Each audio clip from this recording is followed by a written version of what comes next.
طبعا اكيد ربنا خلق لنا الرباط الصليبي بتاعنا في احسن صوره، لكن المشكله في الرباط الصليبي انه لما بيتقطع ما بيلتئمش لوحده. يعني ما فيش حاجه اسمها الرباط الصليبي اتقطع نستنى عليه يلحم، ما بيلحمش عشان الانسجه بتاعته نوعيتها كده.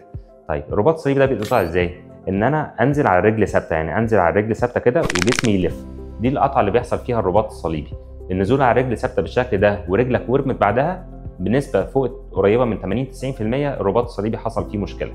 فلازم لو ده حصل ان انت ما تكملش تمرين وتعمل اشعاعات وتفحص وتزور دكتور العظام بتاعك. طيب هل الرباط الصليبي لو اتقطع ده يعني نهايه التمرينه بتاعتك؟ اكيد لا. الرباط الصليبي بنقدر نعمل له حاجه اسمها اعاده بناء للرباط الصليبي. يعني ايه بقى اعاده بناء الرباط الصليبي دي؟ ان احنا بناخد اوتار من الاوتار الخلفيه اللي ورا الركبه دي، بنشكلها بشكل معين نعملها على شكل الرباط الصليبي، وبندخلها بتانل زي خرم كده من جنب العظمه من تحت من هنا ومن عند الفخذ من فوق.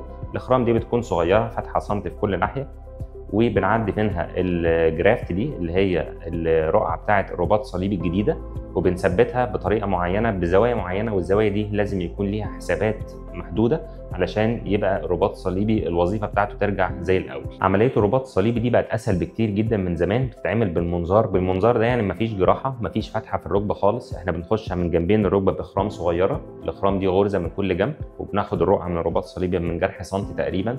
الجرح ده برده بيبقى جرح صغير جدا. المريض بيبتدي يمشي على رجله من تاني يوم بعد العمليه، بيبقى لابس دعامه معينه للركبه، بيمشي والركبه مفروده، ونبتدي نعمل تاهيل للعلاج الطبيعي بعد العمليه باسبوعين. فدلوقتي عمليه الرباط الصليبي دي عمليه بسيطه جدا، بتتعمل في نص ساعه تقريبا، بتتعمل بالمنظار من غير جراحه. فما تقلقش لو انت عندك مشكله في الرباط الصليبي، وتعالى زورنا وخلينا نكشف على ركبتك ونطمن. دكتور كريم سمير، استشاري جراحه العظام والمفاصل.